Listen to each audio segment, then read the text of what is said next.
Ya inicia Zona 8, Tertulias y más. El espacio de noticias y opinión para empezar el día como Dios manda.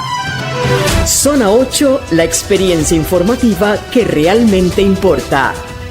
Quedan con ustedes nuestros panelistas.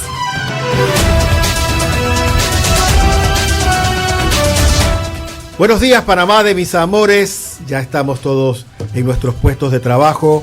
Estamos en casa preparando el hogar para la gente que vive con nosotros. Estamos en las oficinas, salones de clase, en las vías, conduciendo y construyendo Panamá. Vamos a empezar como Dios manda.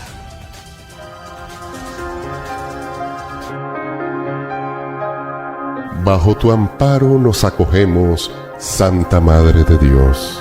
No desoigas nuestras súplicas que te dirigimos en nuestras necesidades. Antes bien, líbranos de todos los peligros, Virgen gloriosa y bendita. Amén.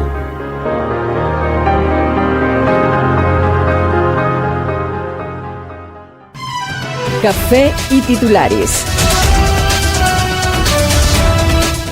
Alberto Fujimori ha muerto. Después de una larga batalla contra el cáncer, el líder que partió en dos, sin duda alguna, la historia de ese país suramericano, ya partió al padre. La hija lo anunció con un escueto post en el expresidente de Perú. Expresidente de Perú, por cierto.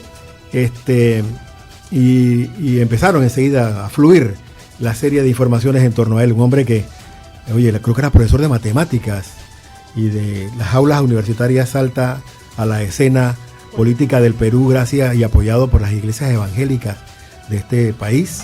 Y mira, se convirtió en toda una institución con luces y sombras. Creo que es el dictador, vamos a usar la palabra dictador, que más hizo progresar al país en los años 90 y los primeros años de los 2000. Reformó completamente las instituciones, pero también se le acusa de masacres, de estos crímenes de lesa humanidad, de corrupción. Estuvo preso por esas situaciones. 16 años en prisión, sale por estas medidas cautelares para los enfermos y luego de su cáncer. Y bueno, acabó su vida ayer de esta manera, como acabamos todos, y uno no se lleva nada, ¿no? Lo que nos queda es pedir, eso sí, paz a su alma y que descanse en paz. No es cristiano desear otra cosa. Algo que llama la atención es que él muere el mismo día y a la misma edad que Abimael Guzmán, que era el líder del Sendero Luminoso. Y que en su momento fue su opositor. Su gran opositor, su archienemigo. Sí. Y Alberto detuvo el terrorismo en Perú, lo frenó en seco. Importante, Eduardo, que hay una historia interesante que Fujimori, luego de salir de prisión, la hija, Keiko, logra asumir la presidencia del Perú. Y casi se lleva la presidencia esa final fue de nariz. Sí. Y algo interesante es que Perú, luego de Fujimori, no ha tenido paz.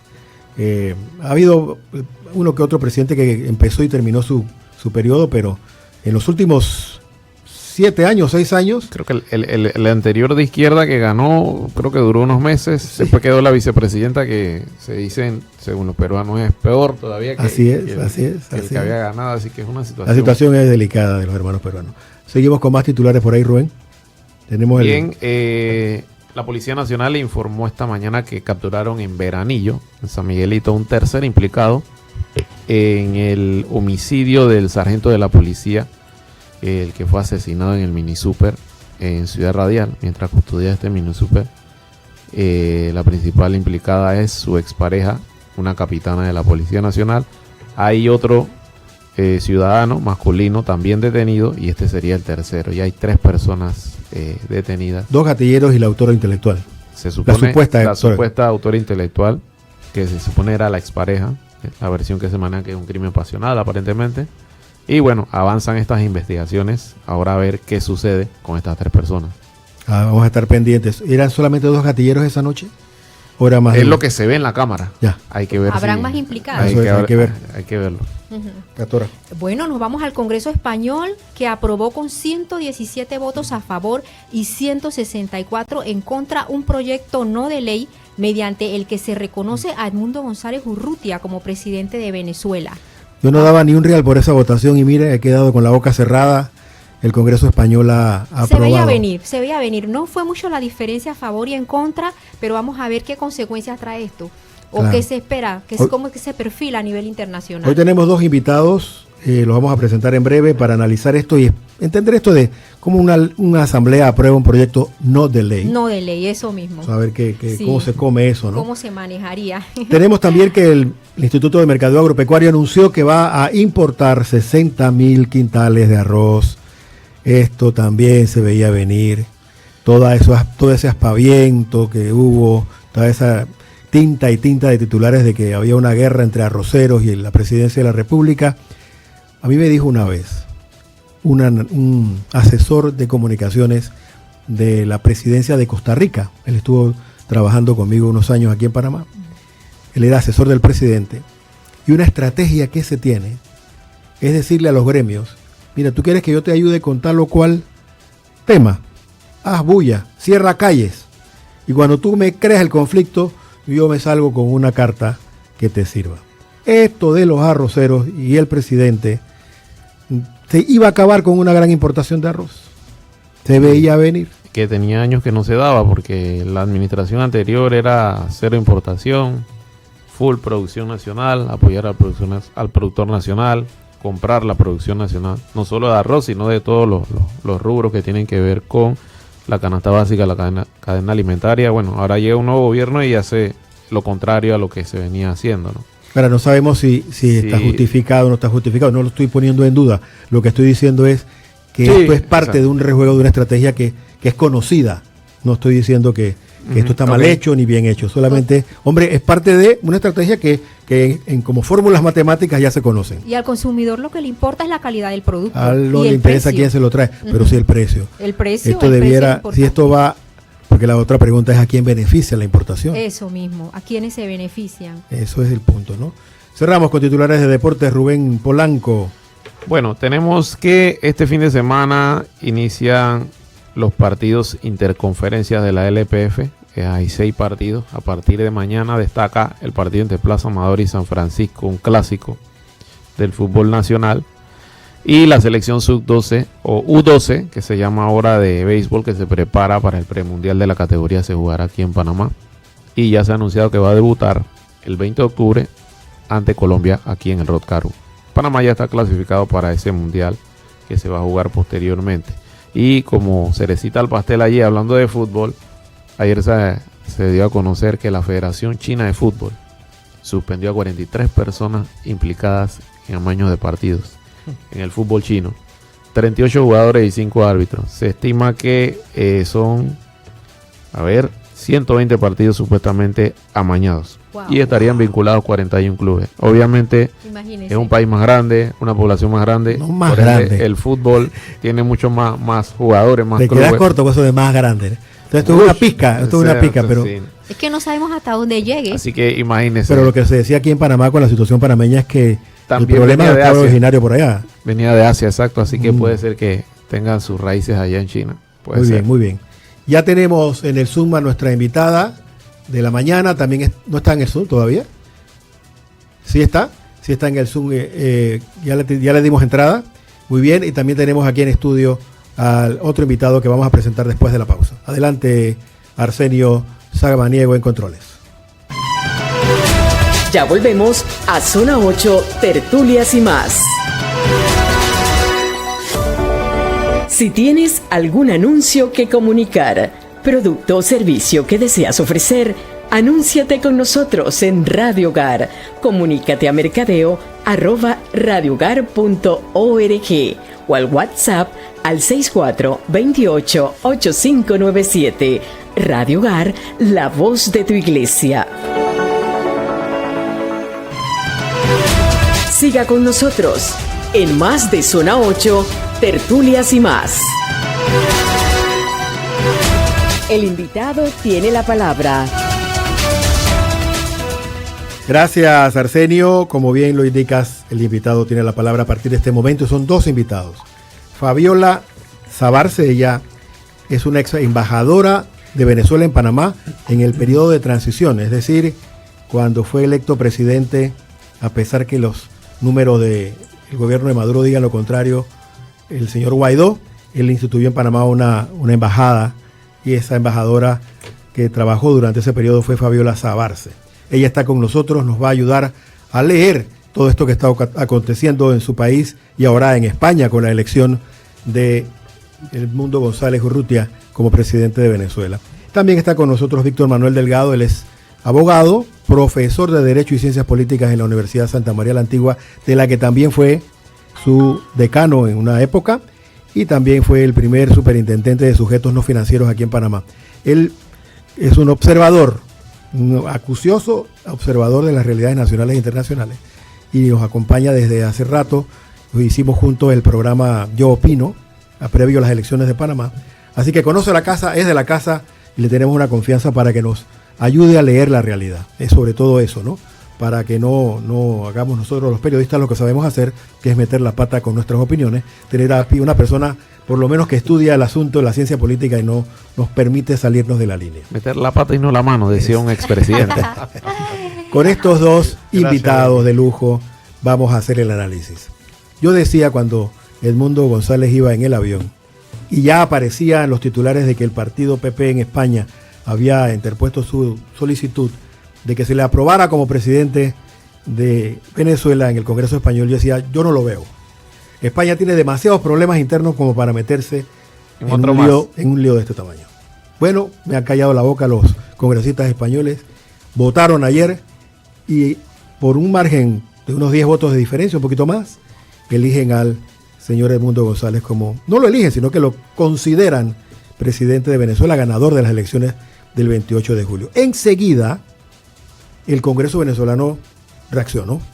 Ya se creó otro conflicto más para España. Puede ser, o para Venezuela.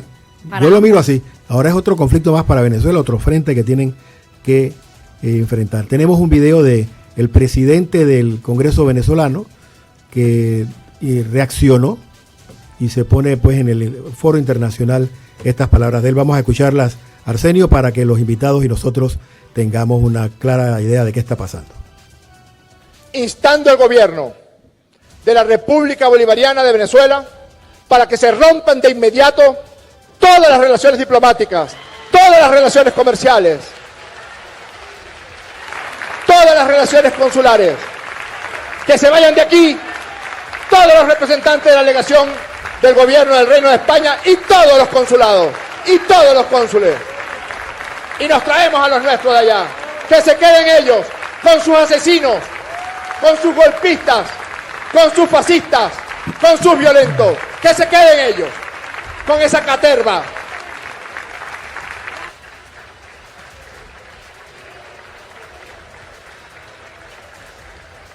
Donde se inste al gobierno de la República Bolivariana de Venezuela a romper relaciones comerciales también. Que cesen los vuelos de España hacia y desde Venezuela en líneas aéreas españolas. Que cesen. Curioso esto porque, acá yo entiendo que quien rompe relaciones diplomáticas es el Ejecutivo. Acá lo está haciendo el presidente del Parlamento. Allá funciona diferente. Venezuela es Venezuela. También puede, no digo que no, ellos tienen también todas facultades, es un órgano del Estado, pero el profesor de Ciencias Políticas, Víctor Manuel Delgado, nos dirá en Derecho Internacional si esto tiene un impacto real o es propaganda. ¿Cómo se come eso, profe? Sí. No, entramos ya directo al... Para ver si nos ayuda nada más a esta primera parte, si podemos leerla para darle paso también a Fabiola que nos dé su lectura. Ya está acá. Perfecto. No, le pedimos a Fabiola a ver si puede apaisar el teléfono solo en horizontal para luego tener las medidas correctas a la hora de televisarlo, porque tenemos ideas de hacer así. Adelante, don Víctor, le escuchamos. No, yo primero podríamos analizar lo siguiente. Creo que había la duda sobre el tema de la aprobación del Congreso Español como un proyecto no de ley, ¿no? Sí. Realmente estarían aprobando una moción o una resolución sobre un tema en particular, ¿no? Eso lo pueden hacer el Congreso. Es una especie de declaración solamente. Sí, una declaración, una moción, una resolución, en este caso particular, por un interés, obviamente, del contexto político, en la cual el Congreso español tiene el interés de expresar un apoyo en este sentido al señor Edmundo González, y fundamentalmente por temas, considero yo, de principios democráticos. Principios democráticos. Ese sería el primer punto que se más o menos mencionaron, que tenían la duda sobre la moción o resolución aprobada por el Congreso. Y el segundo aspecto me decía sobre el tema de la respuesta del Congreso venezolano. La verdad, yo no tendría una respuesta muy particular, porque todo lo que ocurre en Venezuela es muy sui generis en esto, ¿no? Creo que políticamente es más un discurso político de parte del presidente de la Asamblea, Jorge Rodríguez, que algo jurídicamente pensado, ¿no? Asumo que vendrán las acciones correspondientes del Ejecutivo y de Relaciones Exteriores de Venezuela. De manera formal, como corresponde, ¿no? Ok. Sabemos que Panamá también tiene ahora pronto, después de este programa, a las 9:30, una no sé, tal vez Fabiola pueda darnos el término correcto de lo que va a ocurrir en la Cancillería panameña. Le escuchamos, señora ex embajadora. Sí, muchísimas gracias. Sí, en realidad a las 8:30 hora de Panamá. En verdad, súper agradecida con todo el Ejecutivo y todo el apoyo de los panameños, porque tendremos al canciller Javier Martínez Hacha en Nueva York, pronunciándose acerca del tema de Nueva York, de Venezuela. Así que bueno, los invito a todos. Yo puse el enlace en mis redes, pero bueno, para que estemos bien pendientes, porque lo que tenemos que tener claro, todos los que estamos escuchando, es que esto es la defensa de la democracia, la defensa del voto. Tenemos que recordar que el origen de esto es el auténtico expresión de una nación completa, y si esa nación expresa a través de votos que se logran comprobar a través de las copias de las diferentes actas que a cada parte le toca en estos procesos, inclusive nosotros tenemos de las que tocaron en la parte de la oposición, el gobierno, el régimen no ha mostrado las de ellas, pero también hay otro juego de actas que no terminan de pronunciarse, porque hasta a los militares les queda un juego de actas. Así que aquí sabemos, aquí todos los militares, el régimen, todos saben quién ganó, y la comunidad internacional lo sabe. Así que esto es una defensa de la democracia. Por eso vimos que ayer en el Congreso español lo que se expresó fue la genuina razón de la democracia y de defender la voluntad de los pueblos, entendiéndose que además en Venezuela expresarse es la pelea de David contra Goliat, porque estamos diciendo que ganamos contra todos los barreras que nos va colocando el régimen, hasta inclusive la candidata de la unidad es María Corina Machado. Todo el mundo me pregunta, ¿y por qué Edmundo? Bueno, porque sorteando precisamente todas esas barreras, a ella la inhabilitan, y con Edmundo González Urrutia, un diplomático de carrera, logramos ir a esta candidatura unitaria. Entonces, seguimos avanzando donde no tenemos medios de comunicación, donde en Venezuela se tortura, se persigue, se desaparece a todo el que hace oposición, y en una Venezuela que no las querían vender, que estaba dividida.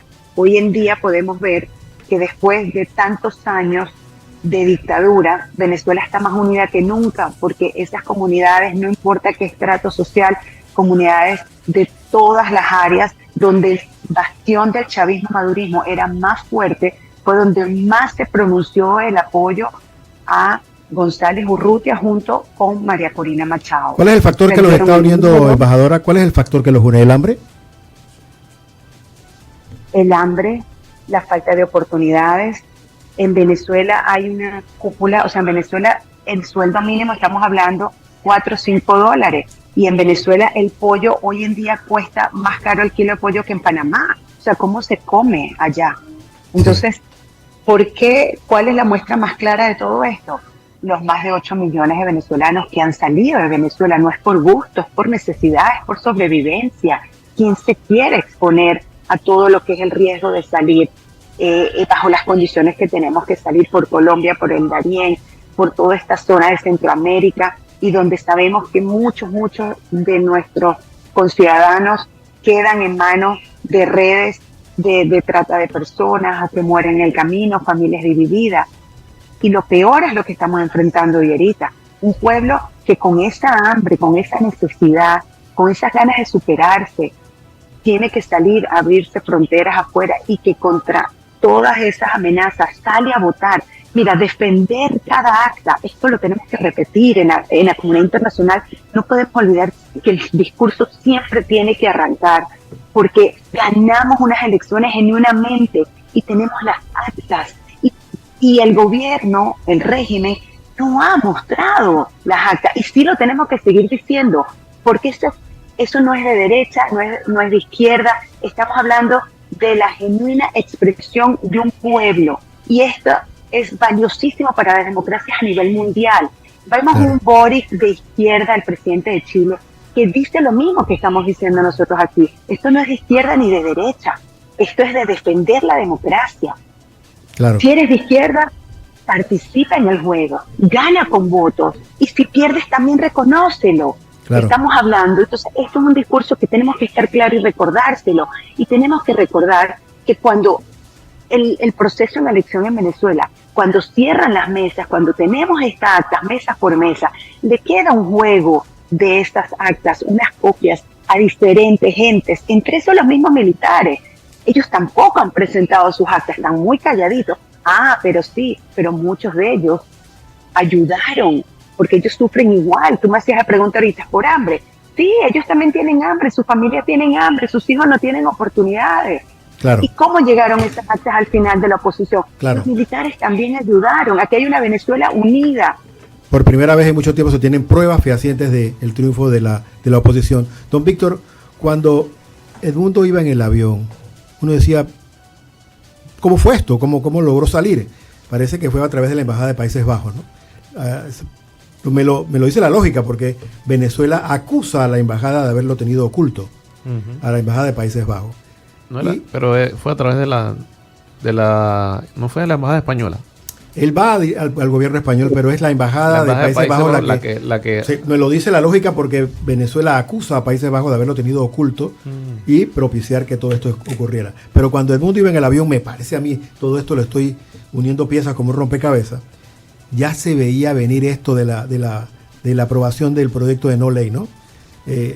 Y ahora me dice Fabiola que Edmundo es un diplomático de carrera, él sabe de esto. Ya esto estaba uniéndose las piezas, no se eligió España porque se eligió España, no era el camino más corto, no, había toda una estrategia que han llevado muy bien lo de la oposición en Venezuela. Eso estoy yo especulando, me tomo la libertad de hacerlo viendo los acontecimientos, no estoy haciendo otra cosa. Don Víctor, esto en diplomacia, porque nosotros no tenemos otra herramienta que la diplomacia, la gente seria. El canciller panameño hoy en la ONU va a hacer uso de esta herramienta, la diplomacia. Sin embargo, adentro de Venezuela, la diplomacia como que no importa mucho. Allá tienen el garrote, la cadena, la pistola y las cárceles. Sí, definitivamente.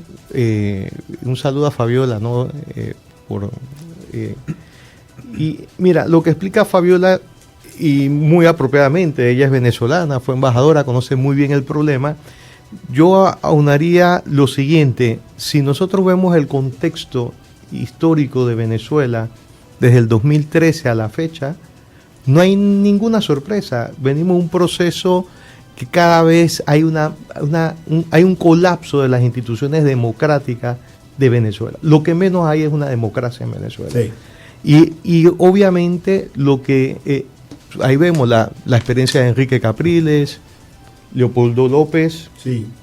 Juan Guaidó, ¿verdad? El tema de la Asamblea Constituyente, no reconocer la Asamblea Nacional, que la oposición tuvo una mayoría. La inhabilitación de María Consuelo inhabilitación. Machado. O sea, esto no es una sorpresa. Lo que vemos es un proceso de declive del poder de Maduro y del sistema. Es un fracaso.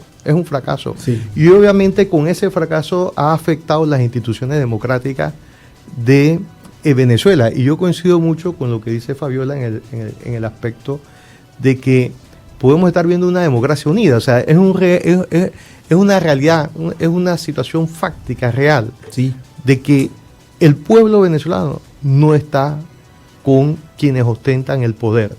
Eso es claro. Sí. Ahí hay cualquier cosa menos una democracia. Lo que hay es un abuso de la Constitución venezolana.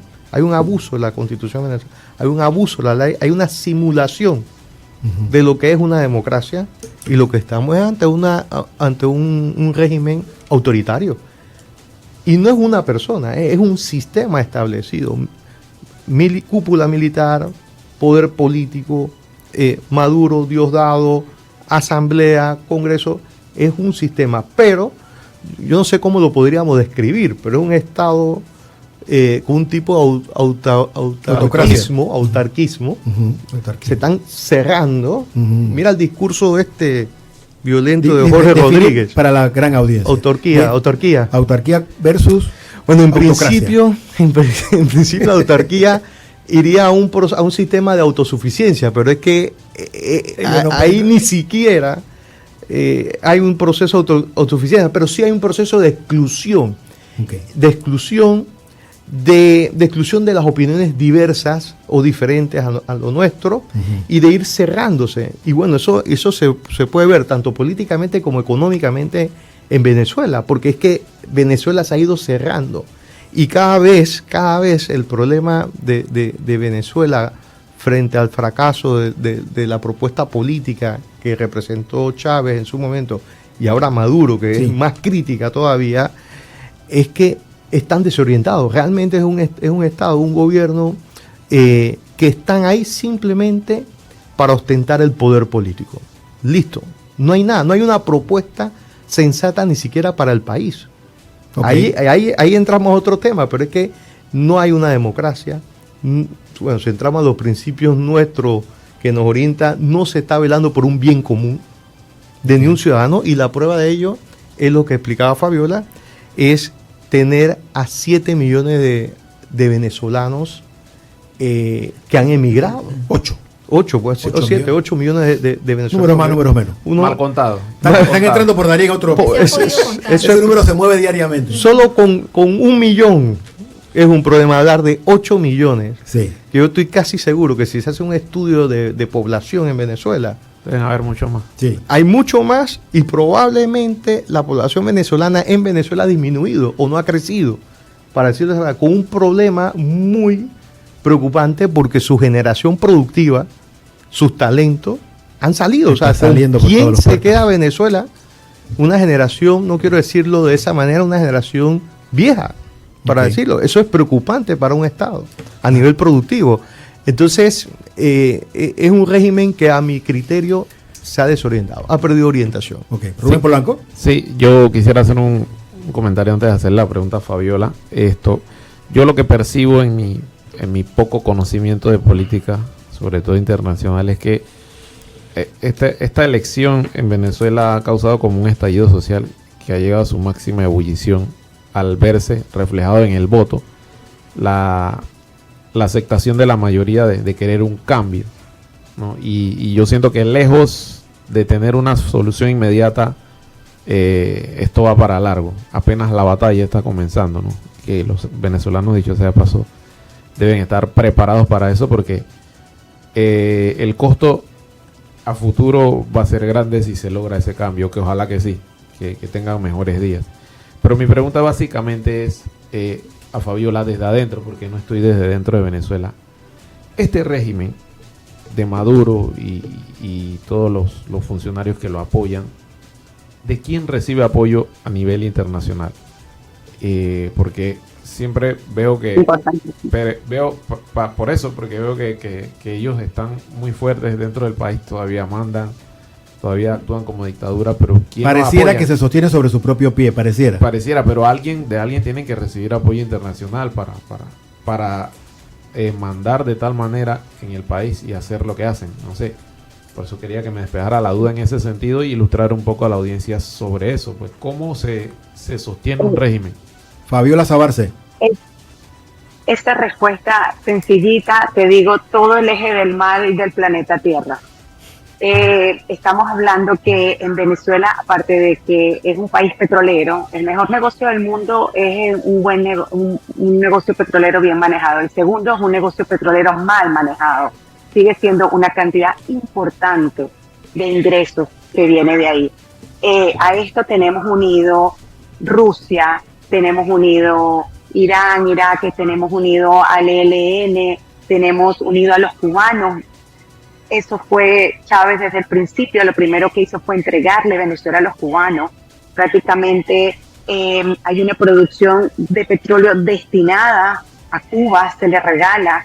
Así que nosotros tenemos desde el 2000, 2001 a cubanos ya manejando todo el sistema de identidad de los venezolanos.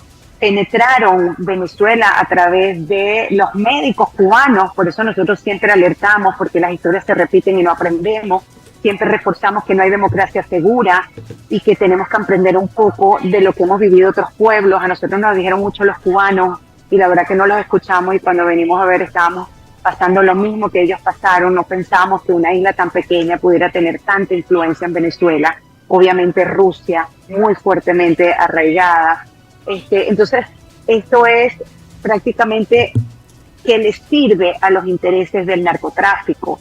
Entonces, es un régimen dictatorial que simplemente está a la orden de una pequeña cúpula que no le importa someter y matar a cualquier cantidad de personas bajo cualquier método muy duro. Ayer hablaba con mi hijo que le tocaba exponer algo de la dictadura de Chile con Pinochet. Y yo les trataba de explicar eso que ya se sabe de Pinochet. En Venezuela hoy en día se nombra que ha sido más dura y más severa, y la cantidad de presos que tenemos y torturados por nuestra dictadura supera la de Pinochet. Y mi hijo, en su magnitud, después que venía de leer todo lo que había pasado en Chile, decía, wow, mami, por fin, estoy entendiendo por qué es tan duro lo que estamos viviendo en Venezuela. Esto es el eje del mal. Así que esos son los intereses. Yo quiero resaltar que por eso es que insisto, 8 millones de venezolanos no salieron por turismo, salimos por necesidad. Salir de tu tierra es muy duro y está entre los 7 duelos del ser humano. Y por eso agradezco la solidaridad de los países, porque ha sido años, estamos hablando más de 24, 25 años en este régimen de hambre y de sometimiento. Y también quiero resaltar que en este momento ya es público la visita que hizo con Pedro Sánchez. González Urrutia ya fue recibido por Pedro Sánchez, así que continuamos avanzando, y por eso importante lo que acabamos de resaltar, que el mundo es un diplomático de carrera, y importante que esté con todo el respaldo de España. Y lo de Jorge Rodríguez, estas pataletas de los 60 capos que tenemos en el régimen y que no les importa que sea un régimen de sangre sobre sangre basado. Y ya acabamos de explicar por qué, porque aquí hay muchos intereses internacionales. Por eso es importante que todos los demócratas del mundo, digamos, como hemos dicho los venezolanos, junto con María Corina Machado, esto es hasta el final, porque la defensa de la democracia, la defensa de que los buenos somos más, pero tenemos que unirnos con más fuerza, es una lucha de todos a nivel mundial. Por eso agradecemos también a España, y las pataletas de Jorge Rodríguez simplemente nos deja ver claro que les duele y que estamos haciendo cada vez las cosas mejor. Hemos aprendido para Venezuela, para una Venezuela que ya empezó un proceso de transición el 28 de julio. Los venezolanos de todos los estratos, de todos los sectores, se unieron y dijeron, queremos una Venezuela de oportunidades, una Venezuela libre. Tenemos una pregunta de Pastora Portugal. Adelante, Pastora. Licenciado Víctor, en cuanto a esto del proyecto de no ley del Congreso Español, ¿qué consecuencias, aparte de las que ya se están viendo, podrá traer esto en los aspectos de política internacional? ¿Algún otro tipo de consecuencias? Porque creo que es la primera vez que hemos visto algo así. No, yo no diría eso. No hay primeras veces en la historia de la humanidad, pero la pregunta es valiosísima. ¿Qué efecto real y concreto en la Realpolitik va a traer eso? Bueno, la verdad no sabría decirle en el sentido preciso, porque es una situación muy particular. es un contexto internacional, pero claro que ya tiene algún tipo de consecuencia en el sentido de la reacción de Venezuela, de Jorge Rodríguez. Asumo que Venezuela como país va a tener otras reacciones, pero a nivel de los sucesos y las últimas elecciones y el caso concreto de Edmundo González, es muy importante lo que ha sucedido en España, y eso tiene un respaldo. Por eso inicié indicando que es un respaldo al resultado democrático de lo que se dio en Venezuela. Entonces es algo que no podemos ignorar, ¿no? Es una situación, en las últimas elecciones de Venezuela, como tal se ha planteado, es algo insólito que a cuánto tenemos un mes y tantos días, del 28 de julio a la fecha, que no se sepan los resultados ni las actas oficiales. Y lo que se ha visto es algo como escalonadamente ha habido un tipo de represión y reacción para sacar del juego a tu opositor, en este caso el candidato presidencial. Entonces, yo creo, y como lo dijo Fabiola, que lo está indicando y está expresando, las consecuencias tienen que ir orientadas hacia una lucha por la recuperación democrática de Venezuela y que se reconozca el resultado de esas elecciones de Edmundo González como presidente, ¿no?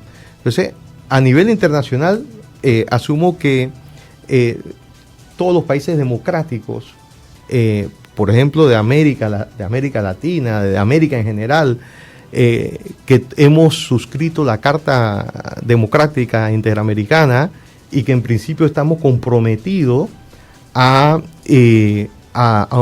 los gobiernos democráticos y a fortalecer la democracia en nuestra región, deberíamos estar comprometidos con la causa venezolana para efectivamente lograr esa transición, ese cambio a una recuperación de la Venezuela democrática, verdaderamente. Así es. Un aspecto que no se ha mencionado es que además de la iniciativa de votar para reconocer a Edmundo como presidente, ella incluía letras pequeñas, que es reinstaurar las sanciones a los dirigentes del régimen venezolano. El caso de España, el Congreso. De España, sí. Que España reinstaure las sanciones que ya habían sido tomadas. Eso hay que entenderlo, que también a lo largo del tiempo ha habido distintas sanciones por Estados Unidos, Canadá, la Unión Europea, España, reinstaurarla. Son parte de las consecuencias de lo que está sucediendo en el sentido de la presión internacional. Porque es que no es sostenible lo que está sucediendo, fundamentalmente porque hay una violación sistemática de los derechos humanos en Venezuela. Y que definitivamente rayan los delitos de lesa humanidad, porque ahí hay tortura, hay presos, hay perseguidos políticos, hay exilio, hay desaparecidos. Es curioso lo que explica Fabiola con respecto a esa relación con la dictadura de Chile, ¿no? Sí. Porque sería interesante investigar y ahondar sobre la cantidad de desaparecidos de Venezuela. Uno ve las ciudades principales, pero hay todo... Lo más seguro es que no hay una cifra real, así como no hay una cifra pero real. Habrá una comisión de la verdad. Habrá una comisión de la verdad que nos habrá, claro, acercar a la cifra. Lo que digo es que en este momento no habrá, tal vez, porque así como no saben cuántos han migrado, tampoco pueden saber. Y se comenta que es mucho más agresiva que las otras dictaduras que hemos tenido. Ahora, comenta. A mí me queda la duda siempre, y esto siempre como que queda en el ambiente, ese run de qué pasará. Vendrá una invasión extranjera para restablecer, tomando en cuenta de que aquí en Panamá tuvimos algo parecido, no igual, no estoy diciendo que igual, y mire cómo terminamos en el 89 con una invasión estadounidense. ¿A futuro será esta o no será la solución? Yo no le deseo eso a ningún país. Yo tampoco, obviamente, pero en los tiempos que estamos viviendo y que la situación se va agravando y que más países se van sumando, queda como que eso en el ambiente. A mí me queda eso. Déjame poner un poquito el microscopio, Rubén y Pastora, en la votación misma. Ajá. Dice que a favor de la propuesta, y si alguien puede ir buscando quién votó en contra, porque acá no aparece en esta nota de La Razón. A favor de la propuesta votaron, aparte del PP que la propuso, España, Vox, España. Okay. Vox votó a favor, UPN votó a favor y la Coalición Canaria, pero la Coalición Canaria dice que lo hacía porque sí, porque si no lo hacía, Maduro quedaba impune, pero no porque apoyase realmente a Edmundo González. Junts, que es otra organización española, nunca dijo si sí o si no, y a la hora de la votación se ausentó. Pero no tengo claro, y no aparece en la nota de La Razón, cómo se votó en contra, quiénes fueron aquellos 164 votos que votaron en contra, y me huele que por ahí va a venir el Partido Socialista Obrero Español, si no estoy equivocado. No sé si Fabiola tiene información de aquellos que votaron en contra en el Congreso Español. La información precisa no la tengo aquí a mi mano, pero sí cerca de lo que tú hablas, ¿no? Definitivamente se expresa o se agudiza quienes quieren seguir ahondando en regímenes dictatoriales y no quieren plegarse o entender o ayudar o colaborar en lo que los pueblos se han expresado.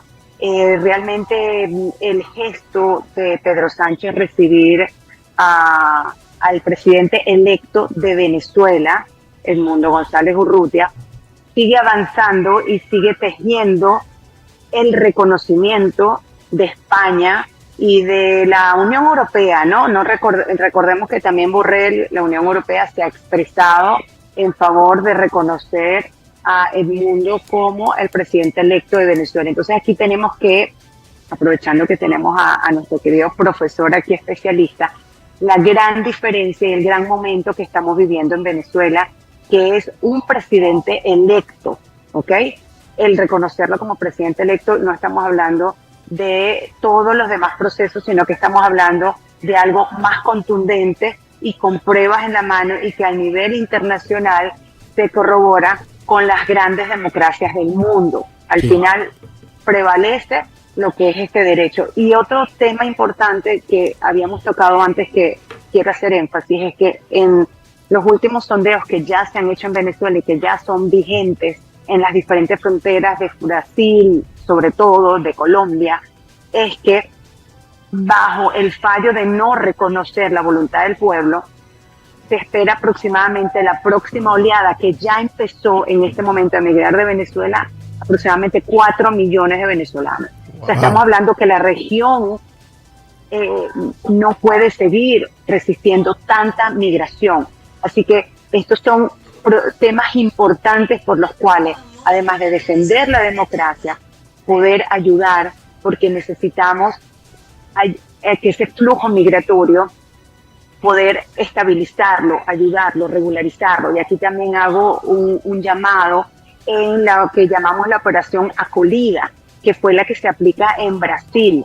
Es una operación migratoria, un movimiento importantísimo, como con dignidad logran tratar y darle una estabilidad a estos migrantes que se ven obligados a salir de su país. Y eso se está viendo día a día, cómo están aumentando los flujos migratorios por las diferentes fronteras después de esta decisión. Viendo la reunión de Edmundo González con Pedro Sánchez, Pedro Sánchez es del PSOE. Aquí tengo la información, voy buscando. Mire, con lo del Congreso Español, con 177 votos a favor, la proposición no de ley impulsada por el PP ha sido adelante con el voto del PP, Vox, el PNV, UPN y la Coalición Canaria.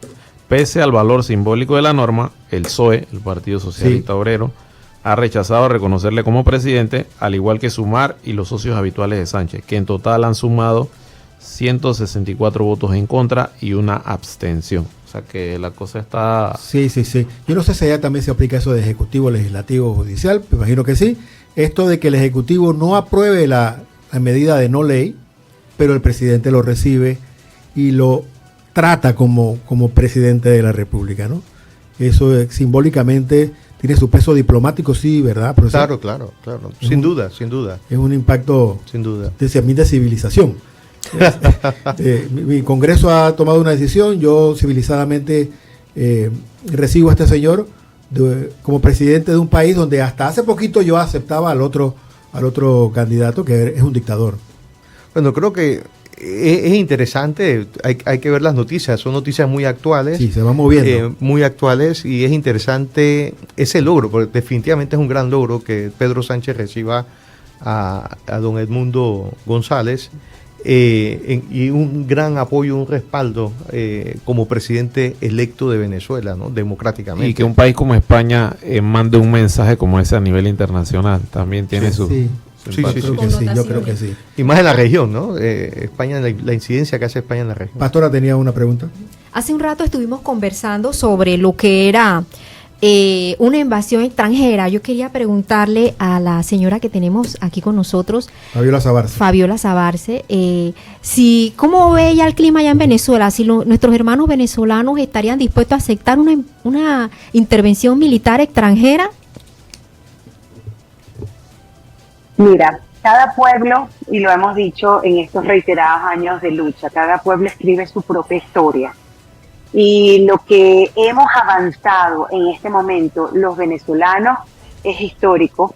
Y una nota importante para la defensa de las democracias a nivel mundial, porque esto de que logras contra una dictadura, como lo hicieron aquí en Panamá también, cómo se organizan, pero en este caso, cómo logramos organizarnos. Y aquí yo les quería hacer el énfasis.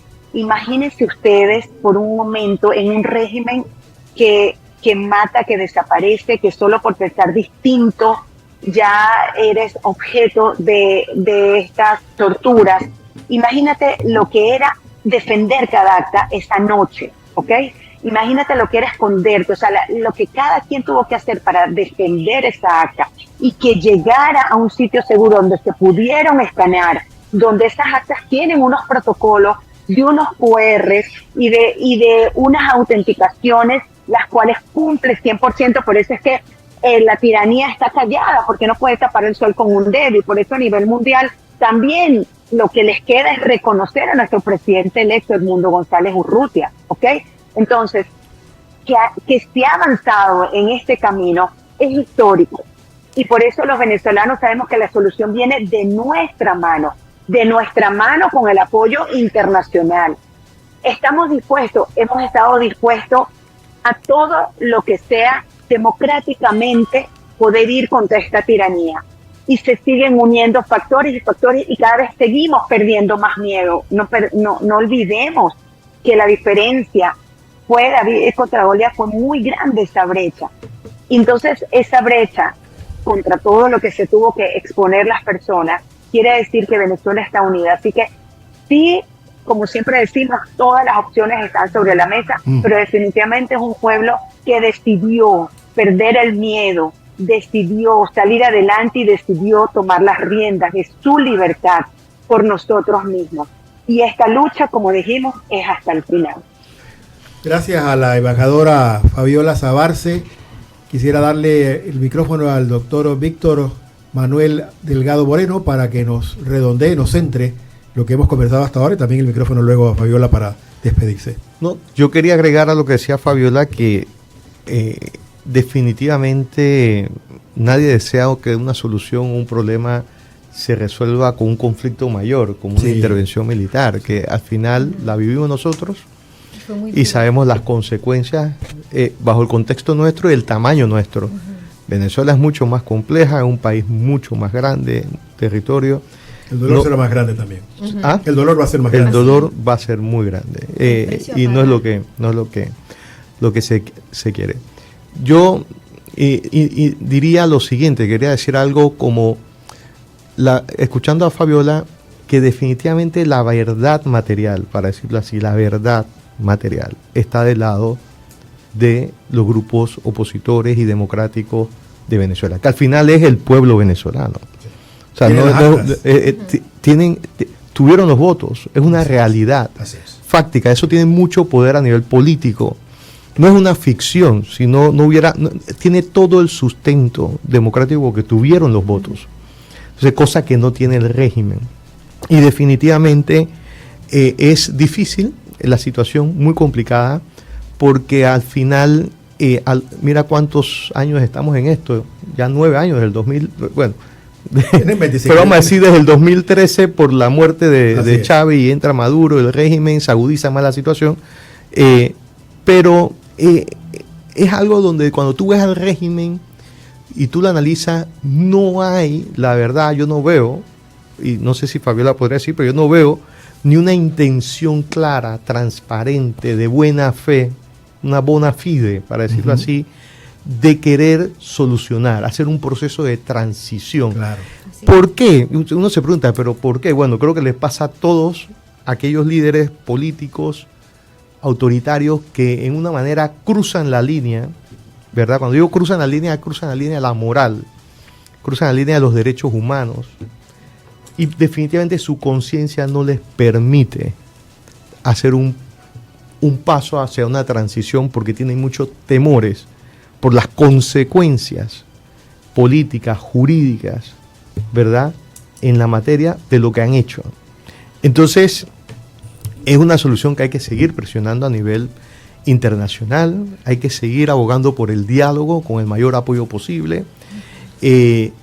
Definitivamente debe estar condicionado a elementos reales, que haya una intención clara y de buena fe de democratizar Venezuela, la apertura democrática de Venezuela, entrar en un proceso de transición, de salida, y no sé si cabe un proceso de negociación donde haya un tipo de justicia de transición, pero dado cada vez que se demore más el régimen en hacer estos acuerdos, es mucho más difícil obviar o ignorar la rendición de cuentas en materia de derechos humanos de lo que han hecho el régimen durante 14 años, si no me equivoco, por todos estos años, y más del 2014, si no me equivoco, la Corte Penal Internacional tiene una apertura en un proceso desde el 2021 sobre hechos desde el 2014. Que dicen que esto que está pasando ahora es peor de lo que ya se acusaba. Exacto.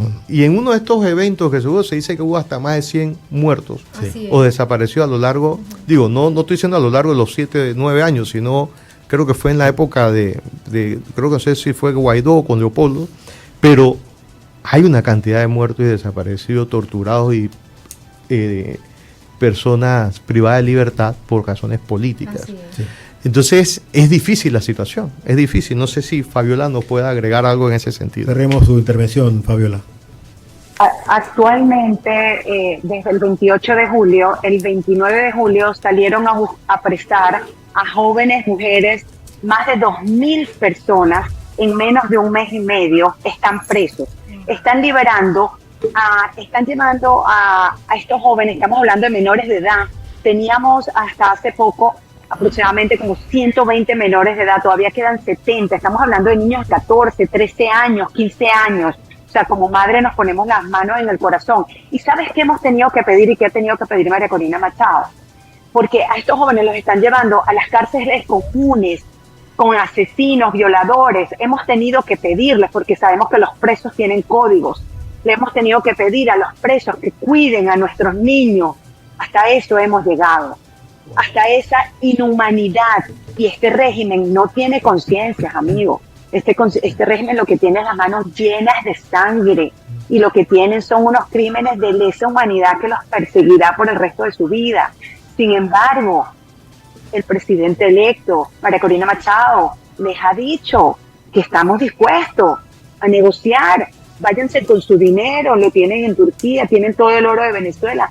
Hasta Panamá les ofreció que si querían salir podían usar de transición Panamá. Lo que los queremos es fuera, que dejen de derramar sangre de nuestro pueblo, de nuestros jóvenes, de mujeres embarazadas. Los cuentos son horribles los que nos llegan directamente de familiares y denuncias. Por eso es que cada minuto que pasa es un minuto que, como veíamos la lista de Schindler y lo que pasaba en el Holocausto, es un minuto que hoy en día sí podemos hacer historia cada uno y podemos salvar una vida. Así que agradezco este programa, agradezco esta voz, porque hoy en día en esta globalización y comunicación no tenemos razón de no saber, a diferencia del Holocausto, qué estaba pasando en Venezuela. No tenemos derecho a no saber indiferentemente cómo jóvenes se están torturando en este momento en Venezuela. Gracias. Y por eso lo que debemos hacer y actuar con prontitud es cerrarle el grifo a esta dictadura, porque al final, ¿quién sostiene la dictadura? La economía. ¿Y de dónde viene la economía? De alguna manera tienen que moverse internacionalmente. Y nuevamente caemos en el petróleo. Gracias. Nuestro oro negro, que al final ha sido nuestra desgracia. Pero seguimos adelante y gracias por estos apoyos. Y sabemos que es una Venezuela que decidió cambiar y que internacionalmente vamos a llegar hasta el final. Voy a cerrar con una nota sutil que parece nada. El Congreso Eucarístico que se está llevando a cabo en Quito, Ecuador, lo va a cerrar un enviado del Papa. ¿Quién es el enviado del Papa? El cardenal Baltasar Porras, arzobispo emérito de Caracas, que le ha dado una paliza al régimen de Maduro hasta debajo de la lengua, como decimos los panameños. Eso no es casualidad, eso no es pequeño. El Papa le está diciendo al mundo lo que va a decir Baltasar Porras, lo estoy diciendo yo. Vamos a Escena Matutina y continuamos con más. Escena Matutina. Tome nota de lo que será noticia en las próximas horas.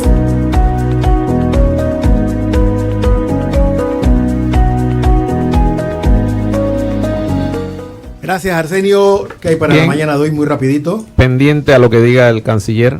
Debe estar hablando en este momento Javier Martínez Hacha. Y también en la tarde, a las 6 de la tarde, se pronuncia en cadena nacional el presidente de Panamá, José Raúl Mulino, tema caja de seguro social. Mucha expectativa sobre ese tema, a ver qué va a anunciar el presidente, qué va a pasar de aquí en adelante. Si es que va a decir algo, el paquete, si va a mostrar el paquete.